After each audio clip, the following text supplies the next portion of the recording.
ఈరోజు మన అంశం పేరు శాస్త్రానికి అందని తుఫాను. మరొకసారి శాస్త్రానికి అందని తుఫాను. ప్రభునందు ప్రియమైన దేవుని పిల్లారా, వర్షం భూమిని తడుపుతుంది. మనం వేసే పంటలు వరి కానివ్వండి, టమాటా, వంకాయలు, షోలు, ధాన్యము, అనపకాయలు, మిరపకాయలు, ఉల్లిపాయలు, ఇలా మనం ఏదైతే రకరకాలు కలిగిన పంటలు పండిస్తున్నామో అవన్నీ పండాలని ఈ భూమి మీద దేవుడు మనకు కావలసిన వర్షాన్ని సమృద్ధిగా కురిపించడం జరుగుతుంది. వర్షం గురించి దేవుడు బైబిల్లో ఒక మంచి మాట తెలియజేస్తూ ఏమంటున్నాడో ఆ సందర్భాన్ని మనం చూద్దామండి. హెబ్రీలకు రాసిన పత్రిక 6వ అధ్యాయము 7వ వచనం అండి. హెబ్రీలకు రాసిన పత్రిక 6వ అధ్యాయము 7వ వచనం. ఎట్లనగా, భూమి తన మీద తరచుగా కురియు వర్షంను త్రాగి ఎవరి కొరకు వ్యవసాయం చేయబడినో వారికి అనుకూలమైన పైరులను ఫలించుచు దేవుని ఆశీర్వచనము పొందును. చాలండి. రైతులుగా ఉన్నటువంటి మనకు, భూమిని సేద్యపరిచే రైతులకు, భూమిని పండించే రైతన్నలకు దేవుడు ప్రియులారా సమృద్ధిగా వర్షాన్ని కురిపించి రైతులు పండించే పంటలు, రైతులుగా మనం పండించే పంటలు పండాలని దేవుడు ఆకాశము నుండి వర్షాన్ని కురిపిస్తున్నాడండి. మనకు ఏ సమయంలో వర్షం రావాలో ఆ విషయం దేవుడు ఎరిగి మనం వేసిన పంటకు కావలసిన సమయంలో ప్రియులారా పండడానికి లేదా మనము బ్రతకడానికి, మనం జీవించడానికి దేవుడు వర్షాన్ని కురిపిస్తున్నాడండి. ప్రియులారా మనము రైతులుగా రైతులు కష్టపడుతున్నారు కదండి. ప్రియులారా మన ఇంటికి బస్తలు ధాన్యం బస్తలు రావాలన్నా, ఉల్లిపాయలు బస్తలు రావాలన్నా, మిరపకాయలు బస్తలు రావాలన్నా, ఏదైతే మనం పండిస్తున్నామో ఆ పంటలు మన ఇంటికి రావాలంటే ప్రియులారా మనం పని చేసినంత మాత్రాన రాదండి. అలాగని పని చేయకూడదని కాదు, రైతులుగా మనము ఖచ్చితంగా పని చేయాలి. అలా పని చేసినప్పుడు ప్రియులారా పంట పండడానికి మనం బ్రతకడానికి దేవుడు ధారాళంగా వర్షాన్ని కురిపిస్తున్నాడు. ఒకవేళ దేవుడు వర్షాన్ని కురిపించకపోతే ఈ భూమి మీద మనం వేసిన పొలాలలో కానివ్వండి, లేకపోతే గరుల్లో కానివ్వండి, మనం వేసిన పంట పండాలంటే వర్షం రావాలి. వర్షమే రాకపోతే మనం వేసే పంట పండుతుందండి? మన బ్రతుకులు భూమి మీద సాగుతుందా? మన కడుపు నిండుతుందండి? నిండదండి. కనుక మనం బ్రతకాలని, మనం జీవించాలని దేవుడు భూమి మీద రైతులుగా మనకు దేవుడు ఎన్నో మేలులు చేస్తున్నాడండి. ఉచితంగా దేవుడు మనకు వర్షాన్ని కురిపిస్తున్నాడు. కరెంటు బిల్లుకు మనం ఖచ్చితంగా బిల్లు కట్టాలి. కరెంటుకు మన విద్యుత్తు కరెంటు వాడుతున్నాం కదా, మనం వాడిన కరెంటు విద్యుత్ ఎంత కాలిందో అన్నదాన్ని మనం గవర్నమెంట్కు బిల్లు చెల్లించాలి. అవునా కాదా? అవునండి. కానీ దేవుడు ప్రియులారా మనకు వర్షాన్ని కురిపిస్తున్నాడు, అలాగే ఎండను రప్పిస్తున్నాడు. ఇదిగో మీకు ఎండను ఇస్తున్నాను, అంటే వర్షాన్ని కురిపిస్తున్నాను, మీరు నాకు బిల్లు కట్టండి అని దేవుడు అడిగితే మనం బిల్లు చెల్లించగలమా? బిల్లు కట్టగలమండి? కట్టలేమండి. కనుక ప్రియులారా, ఏమంటే మనం కట్టలేమని మనం తనకు పిల్లలము కనుక అంటే దేవుడు మనకు ఉచితంగా వర్షాన్ని అవండి ఒక ఎండను దేవుడే కురిపిస్తున్నాడండి. అపుస్తల కార్యాలు చూడండి. అపుస్తల కార్యాలు 14వ అధ్యాయం. అపుస్తల కార్యాలు 14వ అధ్యాయము 17వ వచనం అండి. అపుస్తల కార్యాలు 14వ అధ్యాయము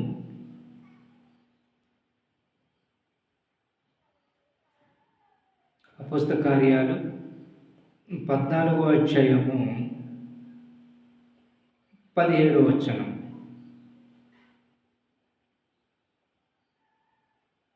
17వ వచనం.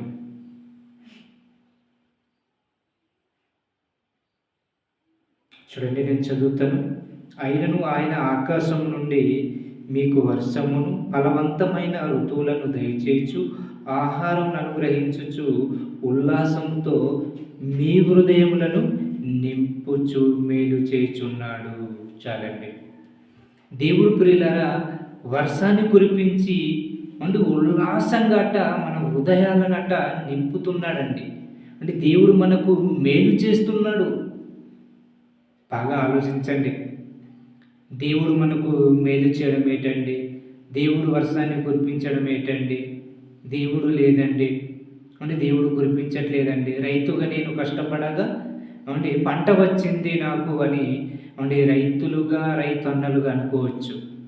లేదండి, మనమే కష్టపడ్డాం కాదని కాదు, కానీ మనము కష్టపడుతున్న వెనకల అంటే దేవుడు ఉన్నాడండి. అంటే మనము ఆహారము తిని అంటే ఆరోగ్యంగా మనం ఈ రోజు వరకు బ్రతుకుతున్నామంటే దేవుడు మనలను చల్లగా చూస్తున్నాడండి.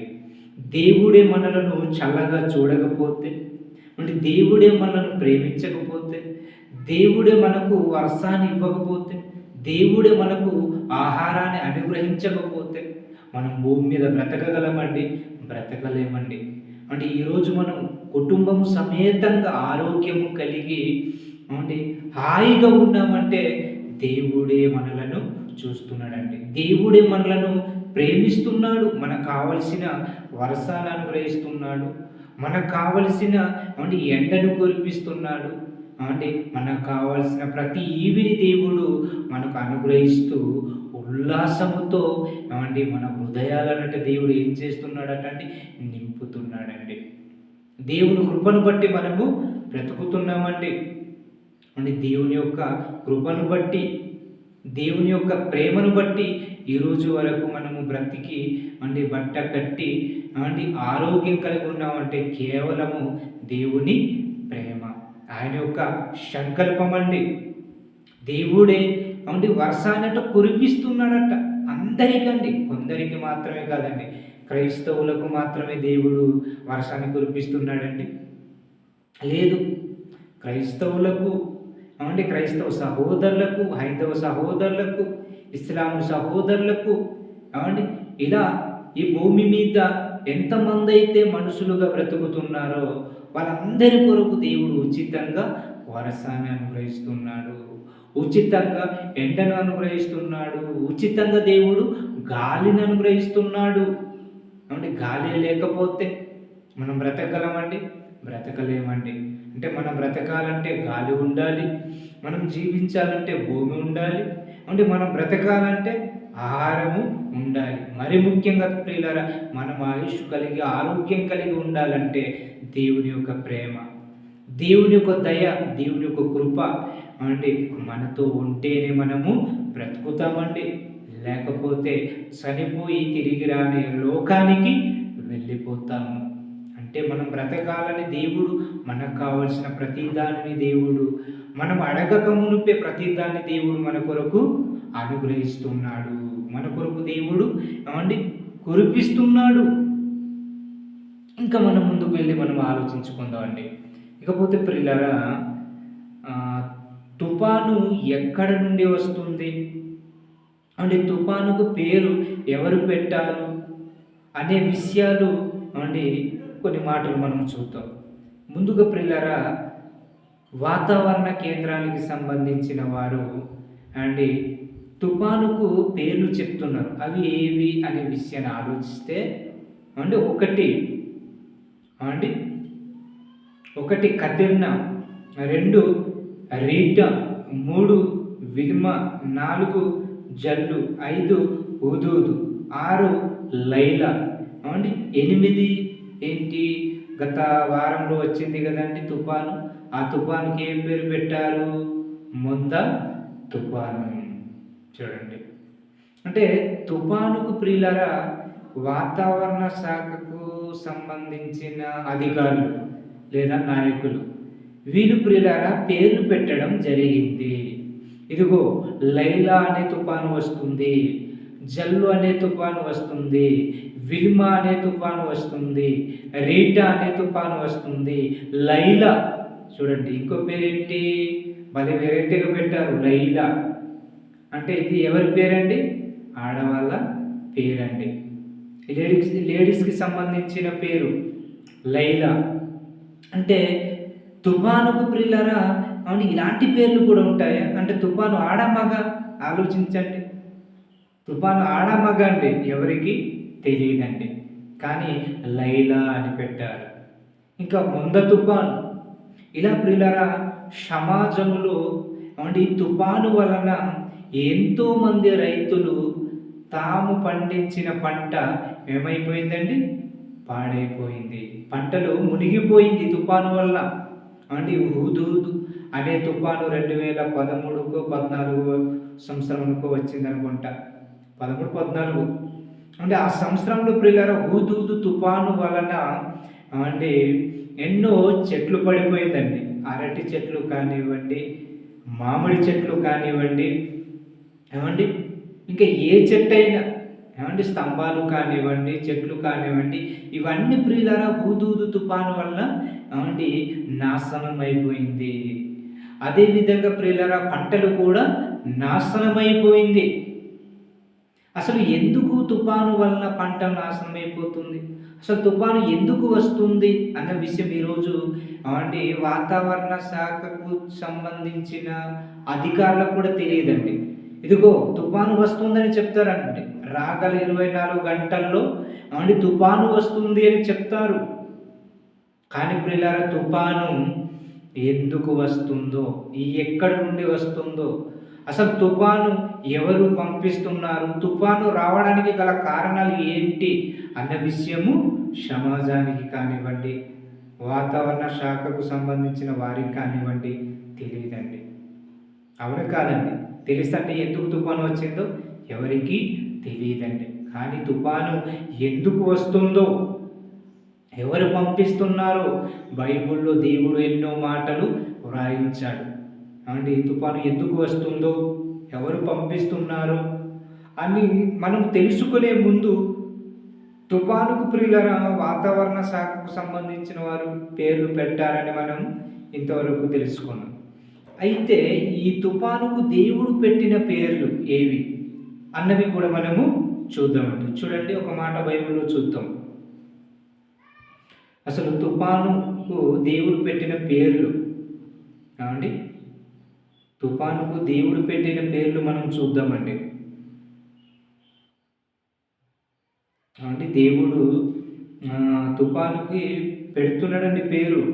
చూడండి, అపోస్తల కార్యాలు 27వ అధ్యాయం, అపోస్తల కార్యాలు 27వ అధ్యాయము,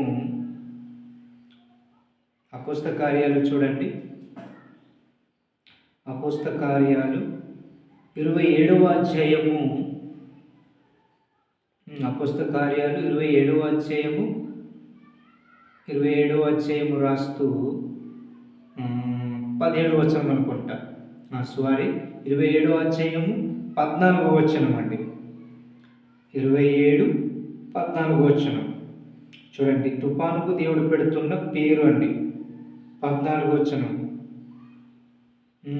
కొంచెం సేపు అయిన తర్వాత ఊరకులోను అను పెనుగాలి ఏమండి క్రేతు మీద నుండి విసిరేను. చాలా అండి. అంటే దేవుడు తుఫానుకు పెడుతున్న పేరేంటి ఇక్కడ చెప్తున్నాడండి. ఊరకులోను పేరు అను పెనుగాలి. స్వరండి, ఊరకులోను అను పెనుగాలి. తుఫాను పేరేంటి? ఊరకులోను పెనుగాలి అంటున్నాడండి. దేవుడు పెడుతున్న పేరండి. ఇంకో మాట చూద్దాం. ఇర్మియా గ్రంథం అంటే 23వ అధ్యాయం. ఇర్మియా గ్రంథం 23వ అధ్యాయము 23వ అధ్యాయము ఇర్మియా గ్రంథము 23వ అధ్యాయము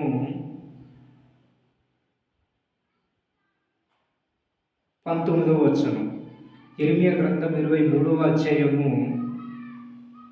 19వ వచనాన్ని మనం చదువుకుందాం. 23:19. ఇదిగో యెహోవా యొక్క మహోగ్రతను పెనుగాలి బయలు వెళ్ళుచున్నది. చాలండి. ఇక్కడ తుఫానుకు దేవుడు పెడుతున్న పేరేంటి? రెండో పేరు యెహోవా యొక్క మహోగ్రతను పెనుగాలి. అంటే యెహోవా యొక్క తుఫాన్, యెహోవా యొక్క గాలి, యెహోవా యొక్క వర్షం. అంటే ఇక్కడ తుఫానుకు దేవుడు పెడుతున్న పేరేంటంటే యెహోవా యొక్క పెనుగాలి. ఇంకొకటి అంటే ఊరకలోను అను పెనుగాలి. చూడండి, రెండు పేర్లు తుఫానుకు దేవుడు పెట్టడం జరుగుతుందండి. అలాగే ఇందాక చెప్పినట్టుగా మరి వాతావరణ శాఖకు సంబంధించిన వారు రీటా అని, హుదూదు అని, లైలా అని, జల్లు అని, అంటే విలుమ అని, కతిర్నా అని, అంటే ముందా అని తుఫానుకు పేర్లు పెడుతున్నారు. కానీ దేవుడు పెడుతున్న పేర్లేంటి తుఫానుకు? యెహోవా యొక్క పెనుగాలి, యెహోవా యొక్క తుఫాను. చూడండి, దేవుడు చెప్తున్నాడండి. దేవుడు తుఫానుకు పెట్టిన పేర్లు యెహోవా యొక్క మహోగ్రతను పెనుగాలి. ఇంకా మనం ముందుకు వెళ్తాం. ఇంకా మరికొన్ని మాటలు చూద్దాం.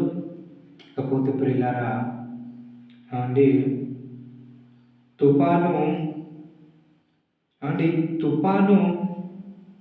అనేది ఎందుకు వస్తుందో అని తెలుసుకునే ముందు ఇంకా కొన్ని మాటలు మనం ముందుకు చూద్దామండి. అండి, తుఫాను అంటే అసలు ఎందుకు వస్తుంది? తుఫాను అంటే ఎక్కడి నుండి వస్తుంది అన్న విషయం మనకు అర్థం కావాలంటే ఏమండి తుఫానుకు అంటే ఎవరు ఆజ్ఞయిస్తున్నారు అనే విషయాన్ని మనము ఆలోచించినట్లయితే ప్రియులారా, చూడండి, బైబిల్లో అసలు తుఫాను అనేది ఎక్కడి నుండి వస్తుంది? యోబు గ్రంథం చూడండి. యోబు గ్రంథం 37వ అధ్యాయము 9వ వచనం అండి. యోబు గ్రంథం 37వ అధ్యాయం చూడండి. యోబు గ్రంథము 37వ అధ్యాయము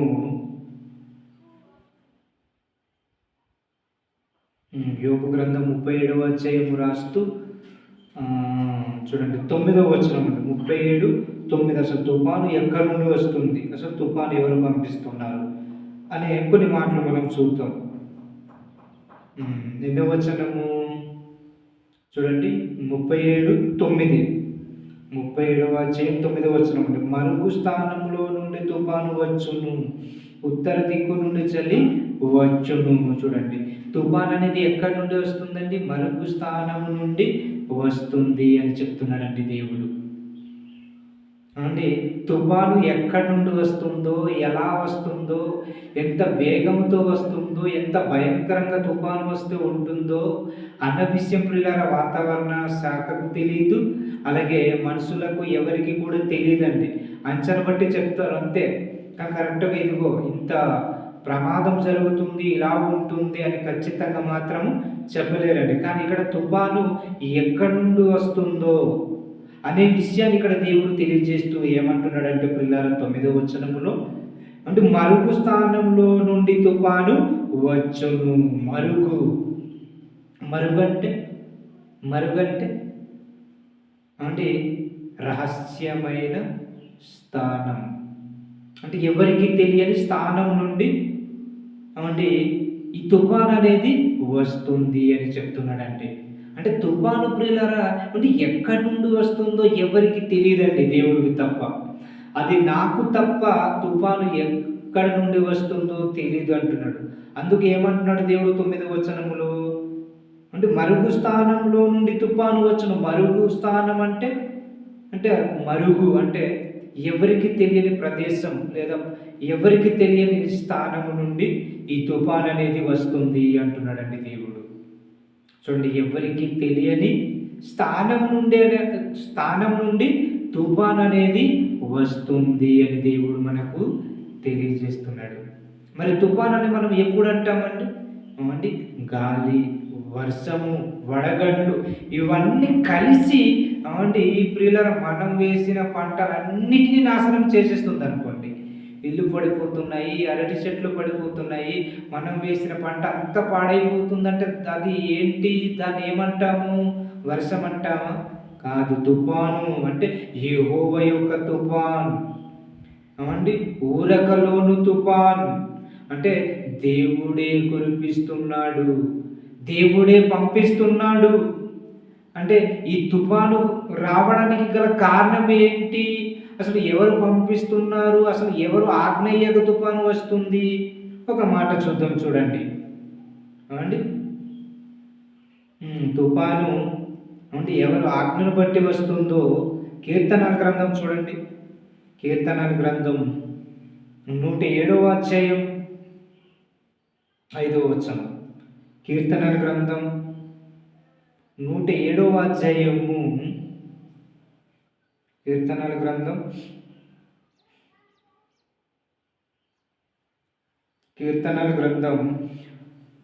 107వ అధ్యాయము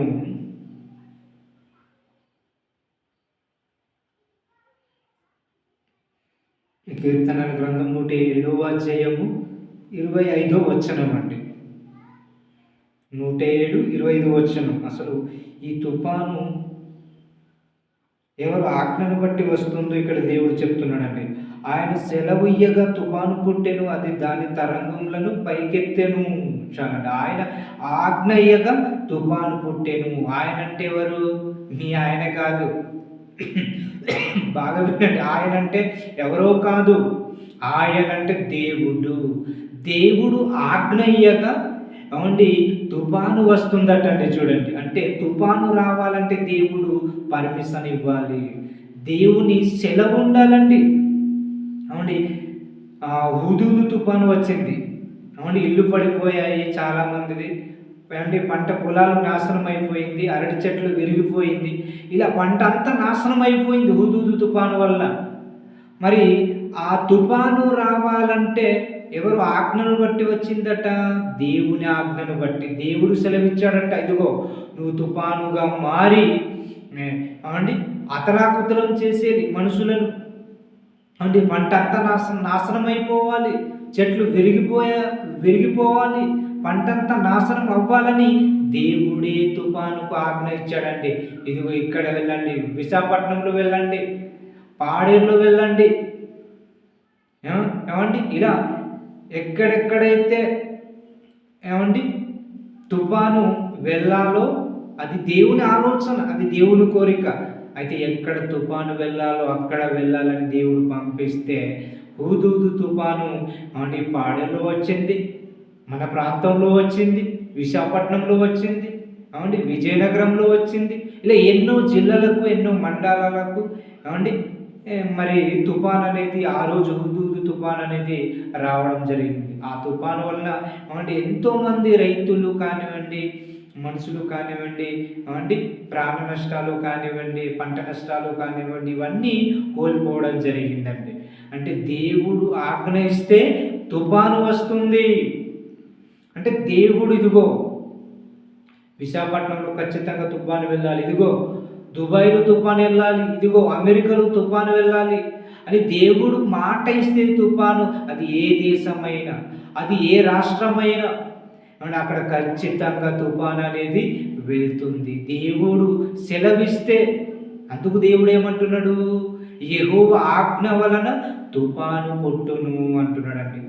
ఇదే సందర్భం ఇంకో మాట చూద్దాం. కీర్తనల గ్రంథం 148వ అధ్యాయం. కీర్తనల గ్రంథం 148వ అధ్యాయము 148వ అధ్యాయము 8వ వచనం అండి. అగ్ని వడగండ్లారా హిమమా ఆవిరి ఆయన ఆజ్ఞను నెరవేర్చు తుఫాను.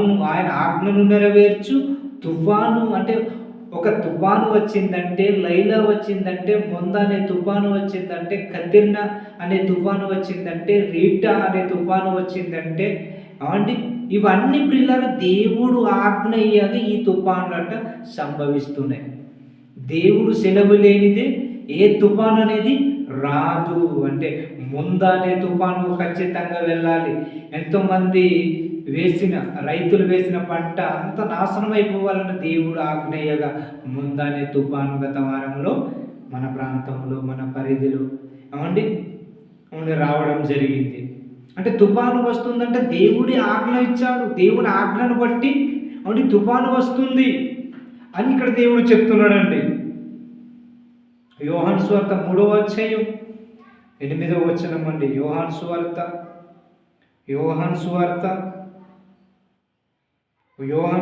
3వ అధ్యాయము 8వ వచనం చూడండి. గాలి తనకిష్టమైన చోటును విసురును, నీవు దాని శబ్దం విందువే గాని అది ఎక్కడి నుండి వచ్చునో ఎక్కడికి పోగునో నీకు తెలీదు అంటున్నాడండి. గాలి అట తనకిష్టమైన చోటుకు విసురుతుంది. అది ఎక్కడి నుండి వస్తుందో ఎక్కడికి వెళ్ళిపోతుందో ఎవరికి పూర్తిగా తెలీదు. గాలిని తుఫాను వస్తుందని శబ్దాన్ని మనం వింటామే కానీ ఏమండి అది ఎక్కడి నుండి వస్తుందో ఎలా వస్తుందో ఆ తుఫాను వల్ల ఎంత ఏమండి మనుషులు కానివ్వండి ఇదిగో పంట కానివ్వండి నాశనం అయిపోతుందో ముందుగా ఎవరికి తెలియదు. జరిగిన తర్వాత తెలుస్తుంది. ఇదిగో ఫలానా ప్రాంతంలో తుఫాను వలన ఇదిగో చాలామంది నష్టపోయారు రైతులు, అలాగే చాలామంది అవండి తుఫాను వల్ల చనిపోయారు అని తర్వాత ప్రియులారా అవండి తెలియజేస్తారండి. కానీ దేవునికి అంత తెలుసండి. అవండి ఎంతమంది చనిపోవాలో, ఎంత పంట నాశనం అయిపోవాలో, అవండి ఈ తుఫాను ఎవరి వల్ల వస్తుందో అది దేవునికి తెలుసు. నా వల్లే తుఫాను వస్తుంది, నేను మాట ఇవ్వగా వస్తుంది, నేను పంపించగా తుఫాను వస్తుంది అని దేవుడు తెలియజేస్తున్నాడండి. గాలి ఎక్కడి నుండి వస్తుందో ఎక్కడికి పోతుందో అది ఎవరికి కూడా తెలీదు అంటున్నాడండి. ఇకపోతే ప్రేమైన దేవుని పిల్లారా, చివరిగా అసలు తుఫాను ఎందుకు వస్తుంది అనే విషయాన్ని మనము అవండి కొన్ని మాటలు బైబిల్లో చూసి మనం ముగించుకున్నాం. ఇంతవరకు ప్రియులారా అవండి వర్షాన్ని కురిపిస్తున్నది దేవుడని తెలుసుకున్నాం, పంటలు పండిస్తున్నది దేవుడని తెలుసుకున్నాం, అలాగే తుఫాను కురిపిస్తున్నది తుఫాను పంపిస్తున్నది దేవుడని తెలుసుకున్నాం, తుఫానుకు దేవుడు పెట్టిన పేర్లు ఏంటో తెలుసుకున్నాం. అవండి వాతావరణ శాఖకు సంబంధించిన వారు తుఫానుకు పేర్లు పెట్టిన పేర్లు ఏంటో తెలుసుకున్నాం. ఇకపోతే ప్రియులారా తుఫాను ఎందుకు వస్తుంది అనే విషయాన్ని మనము బైబిల్లో కొన్ని మాటలు చూసి మనం ముగించుకుందాం. తుఫాను ఎందుకు వస్తుంది? ఇర్మియా గ్రంథం 6వ అధ్యాయం 10వ వచనం. ఇర్మియా గ్రంథం చూడండి. ఇర్మియా గ్రంథం 6వ అధ్యాయము ఇర్మియా గ్రంథం 6వ అధ్యాయము అండి. ఇర్మియా గ్రంథం 6వ అధ్యాయము 10వ వచనం చూడండి. 6వ అధ్యాయము 10వ వచనం అండి. నేను చదువుతాను, మీరు బాగా వినండి. విందురని నేను ఎవరితో మాట్లాడేదను. చూడండి తుఫాను ఎందుకు వస్తుందో ఇక్కడ దేవుడు చెప్తున్నాడండి. విందురని నేను ఎవరితో మాట్లాడేదను, ఎవరికి సాక్ష్యం ఇచ్చేదను. వారు వినుటకు తమ మనసును సిద్ధపరచుకున్నారు గనుక వినకపోయిరి. ఇదిగో వారు యెహోవా వాక్యమందు సంతోషం లేని వారై దాన్ని తృణీకరింతురు. చాలండి. తుఫాను ఎందుకు వస్తుంది ఏమంటే వాక్యం వినాలని ఏమంటే ఏ మనిషికి లేదండి. వాక్యము నేర్చుకోవాలని, దేవుని కార్యక్రమాలు చేయాలని, దేవుని గురించి ఆలోచించాలని ఏమంటే ఎవరికి తెలియదండి. కనుక ప్రియులారా, తుఫాను ఎందుకు వస్తుంది? తుఫాను ఎందుకు వస్తుంది? 10వ వచనంలో విందురని నేను ఎవరితో మాట్లాడేదనంటే వాక్యం వినాలని. అవును, ఎవరికి అంటే ఆలోచన లేదు. వాక్యం వినాలని, వాక్యం నేర్చుకోవాలని ఎవరికి ప్రియులారా ఒక ఆలోచన కానివ్వండి, ఆశ కానివ్వండి ఎవరికి లేదండి. అంటే వాక్యం వినకపోతే తుఫాను వస్తుందా? అవును. అంటే వాక్యం వినకపోతే తుఫాను వస్తుందట. అలాగే వాక్యాన్ని ఏం చేస్తున్నారట? తృణీకరిస్తున్నారట అండి. అంటే ఆ రోజు ఉన్నటువంటి ఇశ్రాయేలు ప్రజలు ఎలాగైతే వాక్యాన్ని వినలేకపోయారో, అంటే ఈ రోజు ఉన్నటువంటి క్రైస్తవులుగా మనము కూడా వాక్యాన్ని వినలేకపోతున్నాము, నేర్చుకోలేకపోతున్నాము. కనుక తుఫాను వస్తుంది. ఇదిగో వాతావరణ శాఖకు సంబంధించిన వారికి మనమే ప్రియులారా ఉత్తరం రాయాలి, లేదా పేపర్ మనమే ముద్రించాలి. ఏమని? ఇదిగో వాక్యం వినలేకపోతున్నాం, దేవుని మాట వినటము లేదు, వాక్యాన్ని తృణీకరిస్తున్నాం, కనుక తుఫాను వస్తుంది. ముందనే తుఫాను వాక్యం వినకపోతే వస్తుంది. ఇదిగో ఊదూదు అనే తుఫాను వాక్యం వినకపోతే వస్తుంది. రీట్ అనే తుఫాను కానివ్వండి, లైలా అనే తుఫాను కానివ్వండి, జల్లు అనే తుఫాను కానివ్వండి, ఇవన్నీ ఎందుకు వస్తున్నాయి ఆలోచించండి. వాక్యాన్ని వినకపోతే, వాక్యాన్ని నేర్చుకోకపోతే ఖచ్చితంగా తుఫాను వస్తుంది. ముందనే తుఫాను వస్తుంది. హుదూదు తుఫాను అనేది వస్తుంది. ఎప్పుడు వాక్యం వినకపోతే. ఈరోజు ప్రియులారా, వాక్యాన్ని తెలిసిన వారే వాక్యాన్ని నేర్చుకోవాలనే ఆలోచన లేదు. ఏదో అన్యులు, ఏదో హైందవ సహోదరులు తెలీదు, పక్కన పెట్టండి. కానీ క్రైస్తవులుగా మనకు వాక్యం తెలుసు. అంటే వాక్యం వినాలనే తెలుసు, వాక్యం నేర్చుకోవాలని తెలుసు, వాక్యం చదవాలని తెలుసు. కానీ మనం ఏం చేయలేకపోతున్నాం? చదవలేకపోతున్నాం, వినలేకపోతున్నాం, ఆలోచించలేకపోతున్నాం, ధ్యానించలేకపోతున్నాం, అనుసరించలేకపోతున్నాం.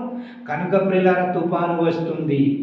అంటే తుఫాను వస్తుందంటే ఎందుకు వస్తుంది? అది మన బట్టే వస్తుంది. ఇదిగో మనం వ్యతిరేకంగా మనం బ్రతుకుతున్నాం, దేవునికి వాక్యానికి విరుద్ధంగా మనం బ్రతుకుతున్నాము. కనుక ఇదిగో ప్రియులారా, తుఫాను వస్తుంది. దేవుడు పంపిస్తున్నాడు. ముందనే తుఫాన్ని ఏ పేరు పెట్టుకుంటా పెట్టుకో, తుఫాన్ని మాత్రం నేనే పంపిస్తాను అంటున్నాడు దేవుడు. ఎప్పుడు? వాక్యం వినకపోతే, నేర్చుకోకపోతే. ఈరోజు చాలామంది క్రైస్తవులకు ప్రియులారా, వాక్యం వినాలని, నేర్చుకోవాలని, ధ్యానించాలని, ఆలోచించాలని, దేవుని కార్యక్రమాలు చేయాలని, సువార్త చేయాలని, దేవుని పనుల్లో ఉండాలని ఎవరికి ఆలోచన లేదండి. ఎప్పుడు ఏం తినాలి, ఏం త్రాగాలి, ఏం ధరించాలి, నా శరీరాన్ని ఎలా సంరక్షించాలి, నా భార్యని ఎలా పోషించాలి, నా పిల్లల్ని ఎలా పెంచాలని ఈ ఆలోచన తప్ప ప్రియులారా, దేవుని కార్యక్రమాల గురించి, దైవ కార్యక్రమాలు చేయలేకపోతున్నాం, సువార్త చేయలేకపోతున్నాము, కూడికల్లో హాజరవ్వలేకపోతున్నాము, దేవుని పని చేయలేకపోతున్నాము, దేవుళ్ళు ఎదగలేకపోతున్నాము, దేవుని పని చేయలేకపోతున్నాం, వాక్యం వినలేకపోతున్నామని ఎవరు బాధపడతారండి? ఎవరికి బాధ లేదండి. ఎవరికి బాధ లేదు. కనుక తుఫాను వస్తుంది. కనుక ప్రియులారా, తుఫాను రావడానికి గల కారణం మనమే, మనుషులే. మనుషులు బట్టి, మన బట్టే తుఫాను వస్తుంది. వాక్యం వినకపోతే తుఫాను వస్తుంది, వాక్యాన్ని నేర్చుకోకపోతే తుఫాను వస్తుంది, దేవుణ్ణి ధిక్కరిస్తే తుఫాను వస్తుందని దేవుడు చెప్తున్నాడండి. ఇర్మియా గ్రంథం 23వ అధ్యాయం 19వ వచనం చూడండి. ఇంకా తుఫాను ఎందుకు వస్తుందంటే ప్రియులారా, 23వ అధ్యాయము 23వ గ్రంథం 23వ అధ్యాయము 19వ వచనం చూడండి. ఇర్మియా గ్రంథం 23వ అధ్యాయము 19వ వచనం. ఇదిగో యెహోవా యొక్క మహోగ్రతను పెనుగాలి బయలు వెలుచున్నది, అది భీకరమైన పెనుగాలి, అది దుష్టుల తల మీదికి పెళ్ళున దిగును. చూడండి, యెహోవా యొక్క పెనుగాలి యెహోవా యొక్క తుఫాను ఎందుకు వస్తుంది? దుష్టులుగా మారితే, అవిధేయులుగా, కామందులుగా, నరహంతకులుగా మారితే తుఫాను వస్తుంది అంటున్నాడండి దేవుడు. అంటే తుఫాను ఎందుకు వస్తుందో తెలుసా అండి? అవునండి, మనిషి నేరస్తుడుగా బ్రతికితే, అవునండి, మనిషిగా బ్రతకలేకపోతున్నాడు, మనిషి మానత్వం కలిగి బ్రతకలేకపోతున్నాడు, మనిషి క్రూరంగా బ్రతుకుతున్నాడండి. ఎదుటి మనిషిని దోచుకోవాలనుకుంటున్నాడు, ఎదుటి మనిషిని చంపాలనుకుంటున్నాడండి. అంటే ఒక ఉగ్రవాదిగా మారిపోతున్నాడంటే, మన బాంబుగా మారిపోతున్నాడంటే ఎదుటివాడిని చంపి మారుతున్నాడు కదా. అవునండి, ఒక ఎదుటి మనిషిని చంపుతున్నాడు, ఎదుటి మనిషిని పాడు చేస్తున్నాడంటే దుష్టుడని అర్థం. అంటే దుష్టుడుగా మారితే, అవునండి, యెహోవా యొక్క పెనుగాలి అవునండి దుష్టుల మీది గట్ట పెళ్ళున దిగును. అంటే దుష్టులు ఉండకూడదు అని అంటే ప్రియులారా, దేవుడట తుఫాన్ని పంపిస్తున్నాడు. నువ్వు దుష్టుడుగా మారితే, నువ్వు దొంగగా, వ్యభిచారిగా, కామందుడుగా నువ్వు మారితే ఖచ్చితంగా మొంద అనే తుఫాను వస్తుంది, ఊదూదు తుఫాను అనేది వస్తుంది, రీట్ అనే తుఫాను వస్తుంది, లైలా అనే తుఫాను వస్తుంది, జల్లు అనే తుఫాను వస్తుంది. ఎప్పుడు దుష్టుడుగా మారితే ప్రియులారా, అవునండి, తుఫాను వస్తుంది. అంటే తుఫాను రావడానికి గల కారణం ఎవరు? మనుషులే, మనమే. మన బట్టే తుఫాను వస్తుంది. మనం దుష్టులుగా మారితే తుఫాను వస్తుంది అంటున్నాడండి దేవుడు. అంటే దుష్టులుగా మనం మారవచ్చా? మారకూడదండి. అండి, పేపర్లో వచ్చిందండి, మొన్న నేను చూసాను. అండి, కట్టుకున్న భార్యని ప్రియులారా కొడవలితోట నరికేశాడట, కొడవలితో అవునండి పీక కోసేసాడట. చూడండి, అంటే కట్టుకున్న భార్య అని కూడా చూడకుండా ప్రియులారా, అవునండి, ఆయన ఎలా మారిపోయాడంటే, అవునండి, ఒక హంతకుడుగా మారిపోయాడంటే, హంతకుడుగా మారిపోయాడు. భార్యని చంపి ఎత్తుకు ఎదిగిపోయాడంటే ఇతనెవరు? దుష్టుడు. కనుక ప్రియులారా, ఇలాంటి వాళ్ళు ఉండకూడదు. ఎవరైతే కామందులుగా బ్రతుకుతున్నారో అలాంటి వారిని దేవుడు నాశనము చేస్తాను అంటున్నాడండి. అది తుఫాను వల్ల కావచ్చు, అది దేని రోగం వలనైనా కావచ్చు అండి. అవండి, ఎంతోమంది సమాజంలో చూడండి, అవండి, వడగండ్ల ద్వారా చనిపోతున్నారు, అవండి, ఒక తుఫాను ద్వారా చనిపోతున్నారంటే గల కారణం ఏంటి? వాళ్ళు చనిపోతున్నారు, నాశనం అయిపోతున్నారంటే వీళ్ళెవరు? దుష్టులు. వీళ్ళు దేవునికి లోబడని వారు, వాక్యాన్ని గౌరవించని వారు, వాక్యాన్ని నేర్చుకోని వారని మనము అర్థం చేసుకోవాలండి. అంటే ప్రియులారా, తుఫాను ఎందుకు వస్తుందంటే నువ్వు దుష్టుడుగా మారితే, నువ్వు దొంగగా మారితే ఖచ్చితంగా తుఫాను వస్తుంది. ఇదిగో గొర్రెల తోట గ్రామంలో తుఫాను రాకుండా ఉండాలంటే ఇదిగో దేవుడు చెప్తున్నాడు. ఏం చెప్తున్నాడు? నువ్వు దుష్టుడుగా మారకూడదు, నువ్వు కామందుడుగా మారకూడదు, నువ్వు మనిషిగా ఉండు. ఏమండి, మనిషిగా ఉండు. నువ్వు ఒక మృగంగా మారిపోకు, ఒక దుష్టుడుగా నువ్వు మారిపోకు. నువ్వు దుష్టుడుగా మారితే అది గొర్రెల తోటైనా, అది ఏ తోటైనా, తోట లేకుండా నేను తుడిచేస్తాను అంటున్నాడండి. ఏమండి, కనుక ప్రియులారా, అది ఏ ప్రాంతమైనా, అది విశాఖపట్నం కావచ్చు, పాడేరు కావచ్చు, అది ఏ పట్టణమైనా, ఏమండి, ఎక్కడైతే దుష్టులు ఉంటారో అక్కడ నేను ఏమండి తుఫానుగా మారి నేను వారిని నాశనం చేసేస్తాను అంటున్నాడండి దేవుడు. అంటే ప్రియులారా, ప్రకృతి నాశనం అవ్వడానికి ఏమండి ప్రధానమైన కారకులు ఎవరో కాదండి, మనుషులే అండి, మనమే కారణం. కనుక ప్రియులారా, మనము దుష్టులుగా మనము మారకూడదండి, దుష్టులుగా మనము జీవించకూడదు. మనం పరిశుద్ధంగా బ్రతికితే, అంటే మానత్వం కలిగి జీవిస్తే, దేవుళ్ళ బ్రతికితే, అంటే అది మన ప్రాంతంలో కావచ్చు, ఏ ప్రాంతంలో కానివ్వండి, తుఫాన్ అనేది రాదండి. తుఫాను వస్తుందంటే మన బట్టే వస్తుంది. కనుక తుఫాను రాకుండా ఉండడానికి మనం చాలా జాగ్రత్తగా ఉండాలి, మనం పరిశుద్ధంగా ఉండాలి. దేవుడు ఎలా అయితే ఉన్నారో అలా మనం బ్రతికితే అంటే తుఫాను రాదండి. కానీ మనమే ఏమంటే పిచ్చి పనులు చేస్తే, ఏమంటే దేవునికి ఇష్టం లేని కార్యక్రమాలు చేస్తే ఖచ్చితంగా తుఫాను వస్తుందండి. దుష్టుల తల మీదికి పెళ్ళున దిగుతుందట తుఫాను. ఇంకో సందర్భం చూద్దాం. సామెతల గ్రంథం సామెతల గ్రంథం 10వ అధ్యాయం 25వ వచనం అండి. సామెతల గ్రంథం 10వ అధ్యాయము సామెతల గ్రంథం 10వ అధ్యాయము 25వ వచనం అండి. 10:25 వచనం అండి. సుడిగాలి వీచగా భక్తిహీనుడు లేకపోవును, నీతిమంతుడు నిత్యము నిలుచును. చాలండి. సుడిగాలి వీచగా భక్తిహీనుడు లేకపోవును. చూడండి అండి, సుడిగాలి కానివ్వండి, హుదూదు తుఫాను వల్ల కానివ్వండి, ముందనే తుఫాను వల్ల కానివ్వండి, ప్రకృతిలో జరుగుతున్న ప్రమాదాల ద్వారా మనుషులు చనిపోతున్నారంటే గల కారణం ఏంటి? దుష్టులుగా మారుతున్నారు. అదే అంటున్నాడండి దేవుడు. ఏమంటున్నాడు 25వ వచనంలో అండి, సుడిగాలి చేత భక్తిహీనులు లేకపోవును అంటే భక్తిహీనుల మీద ఏం వస్తుందో తెలుసా అండి? తుఫాను వస్తుంది. కనుక నువ్వు భక్తిహీనులుగా మారకూడదు. నువ్వు దుష్టుడుగా కామందుడుగా నువ్వు బ్రతకకూడదు అంటున్నాడండి దేవుడు.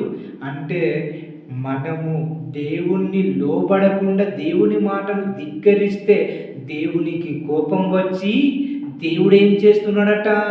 తుఫాను పంపిస్తున్నాడట. మనమందరము దేవుని పిల్లలమండి. దేవుని పిల్లలుగా మనము తన మాటలు వినకపోతే, దుష్టులుగా మారిపోతే దేవుడు ఏం చేస్తాడు? ముద్దు పెడతాడా? ముద్దాడుతాడా? కొడతాడండి.